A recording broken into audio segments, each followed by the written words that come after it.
here's the expression we came up with for the limit of a Riemann sum that gives us the area under the graph of a function. Just to give this thing a name, we're going to call it a definite integral of f of x on the interval from a to b. And remember that delta x right here is just b minus a over n. Let me draw the picture. So here's, if our function is something like this, and a and b look something like this, delta x is the width of one interval when you break this, one subinterval, when you break this whole thing into n pieces. So b minus a is the distance, is the whole width of the interval, and then when you break it into n pieces, so delta x is just one of these here. And x sub I is some point on the ith subinterval. And here I've written it as if it's using right-hand endpoints. It doesn't actually really matter. As long as this function is continuous, it doesn't matter if you use right-hand endpoints or left-hand endpoints or even midpoints or any point as long as it's in the ith interval. But just to have something concrete written down, I wrote down right-hand endpoints. Now, a lot of what we have written down here is always going to be the same, no matter what function you're talking about or what interval you're talking about. The delta x is always the same. The symbols delta x are always the same. This sum is always the same. The limit is always the same. So as long as you know you're talking about the area under a graph, a lot of this notation is extraneous. So what we're going to do is sort of make our notation a little more efficient so that we're only writing the parts that matter.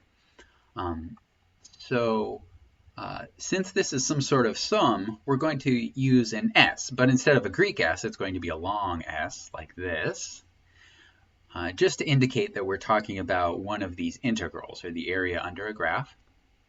We need to write down the bounds somehow, so we'll put maybe a little a down here and a little b up there, just to indicate that a is the lower bound and b is the right-hand end of this interval and a is the left-hand end of the interval. We need to write the function, so let's just put that here, f of x. And we need to indicate that x is the independent variable for this integral. I know it looks like it's obvious that x is the independent variable because look, there it is, it's the independent variable. But in other situations, there might be this might be a function of more than one variable, or more complicated things might be happening. And we might need to explicitly say which is the variable that these bounds apply to. So to do that, we're going to put a little dx right here. You can see that this dx is sort of reminiscent of the delta x from the original definition of an integral. In fact, the analogy is even stronger than that, because the idea behind this notation is that this part inside f of x times dx really is a little area, and then this long s for sum is adding up all of the areas. But the area that we have here isn't a rectangle like it is with the Riemann sum. Instead, it's an infinitely thin sliver. So the idea is dx is this infinitely small little chunk of the x-axis. When you multiply that by f of x, at this single x value, you get the area, the infinitely small area of this sliver, and the long s for sum adds together all of the infinitely small areas of these slivers. And the infinitely many, infinitely small areas all add up to some finite area. So that's the idea with this notation. Each piece of this notation has a name. So the long s is the integral symbol.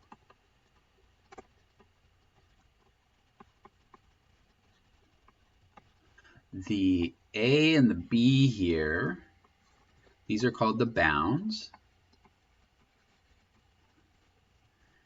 The function f of x, that's called the integrand. So the integrand is the thing that you integrate. And then dx is, of course, the differential.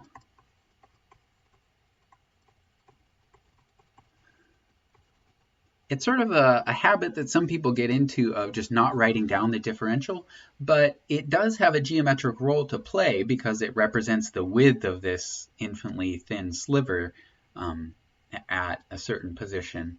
And also we'll see later in the quarter that it has a role to play in calculations as well. So do not forget to write your differential. I'm a little bit picky about that. You need to write a differential in order to have an integral that makes any sense.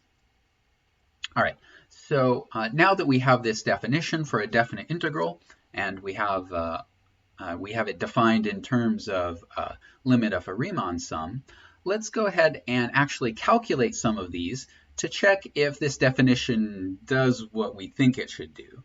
We think it should be calculating the area under a graph. So to check if it's actually working, we need to look at some examples where we already know the answer. So we can check what we know should be the right area, compare that with what this definition gives us to see if this definition gives us the right thing. So to do that, we're going to look first at this example, so the integral from a to b of f of x dx, where the function f of x is just the constant function f of x equals c. So we're going to have some interval from a to b. The function in this case is just the constant function at height c, so it's going to look like this. So the area or the region that we're talking about here is this region, but this is a rectangle.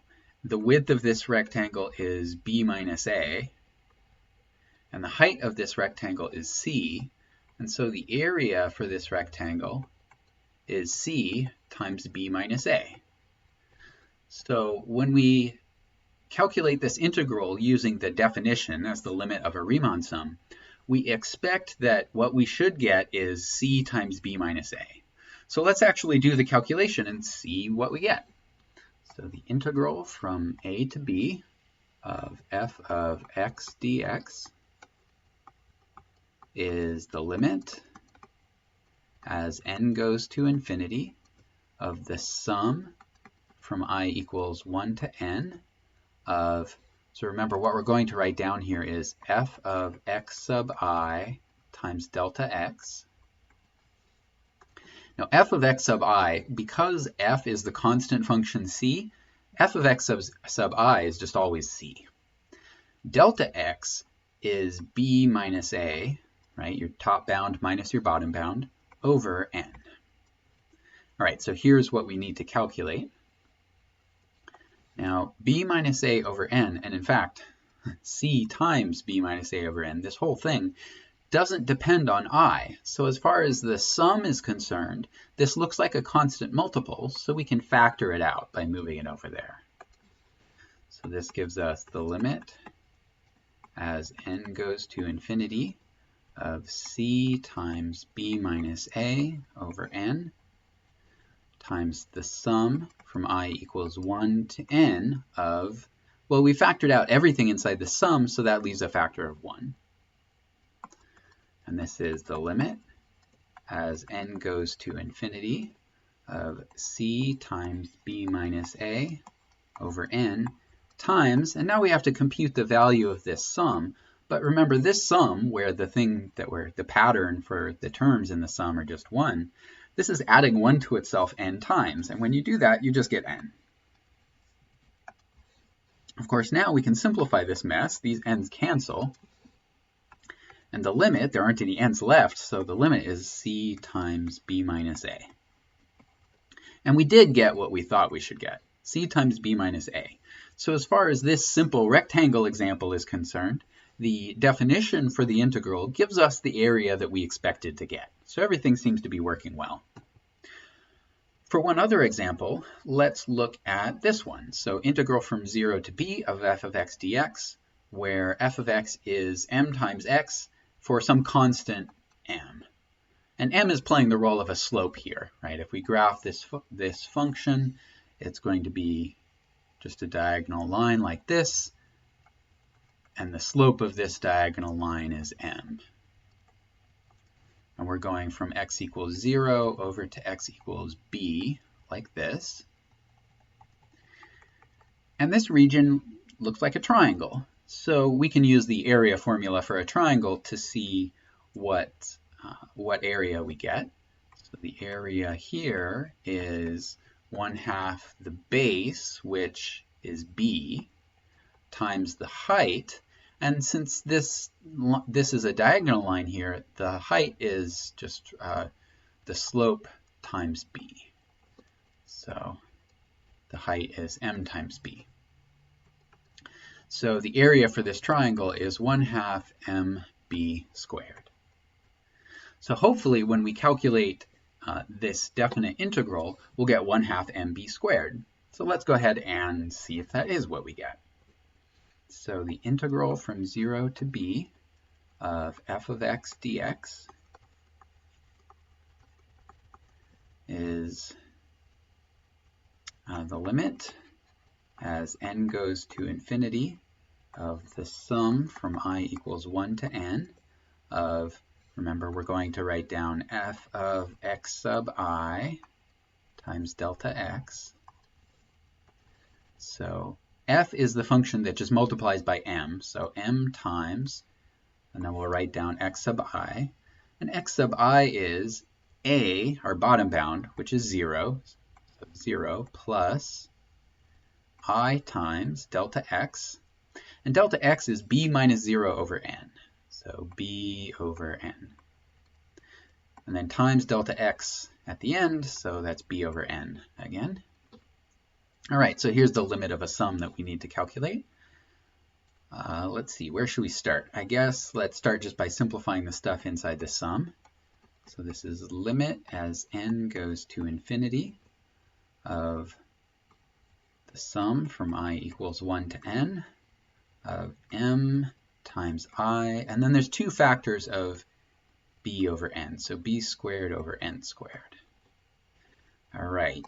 Now inside of this sum there is a lot of stuff that we can factor out. We can factor out m and also b squared over n squared. And inside the sum that leaves just I. We can't factor out this I because that's different for every term in this sum, right? I is what changes from term to term in this sum, so we can't factor that out. All right, so to compute this sum, the sum from I equals 1 to n of I, is one of the sums that we have a formula for. So this sum is n times n plus 1 over 2. All right. Now to calculate this limit, I kind of want to get everything with n's sort of in the same place just so I can work out this limit. So let's do that. Limit as n goes to infinity of m. Let's see, we have a b squared in the numerator. There's a 2 in the denominator here. And then for our n's, in the numerator, I'm going to multiply this out, but we have n squared plus n. And in the denominator, there's n squared. Okay. So the limit as n goes to infinity of m times b squared over 2 times, now there's more than one way to work out this, the limit of something like this, but one way to do this example is just to do this division here. N squared divided by n squared is 1, and then n divided by n squared is 1 over n. And now calculating the limit is straightforward because the only place an n shows up is right here in the 1 over n term, and the limit of 1 over n as n goes to infinity is 0. So our final result is m times b squared over 2 times 1. But look, that's exactly what we were supposed to get, 1/2 mb squared. So once again, for this triangular region, the limit definition, the limit of a Riemann sum definition of an integral does give us the area that we were expecting. So now we have some confidence that the definition that we wrote down to give us the area under a graph, or the area between the graph and the x-axis, actually works. So now that we have that established, we can use that to evaluate some more complicated integrals. For example, let's try this one. the integral from minus 2 to 2 of the square root of 4 minus x squared dx. Now, if we tried to use the limit definition of this integral, it'd get pretty complicated pretty quickly. So you'd have to look at the limit as n goes to infinity of the sum from I equals 1 to n of the square root of 4 minus, and then here we'd have to put our formula for x sub I, which is going to be something like minus 2 plus I delta x, which is going to be 4 over n, and then another 4 over n out here. Because of the square root, this is going to be pretty nasty. We don't have any nice sum formulas that involve the square root, so this is looking pretty dicey. But one thing that we haven't done is actually looked at what geometric region this graph gives us in the plane. So let's do that. So our function, the integrand function in this case, is the square root of 4 minus x squared. And so the graph is the curve y equals square root of 4 minus x squared. So what does this graph look like? Well, to see that, we can square both sides. Y squared equals 4 minus x squared.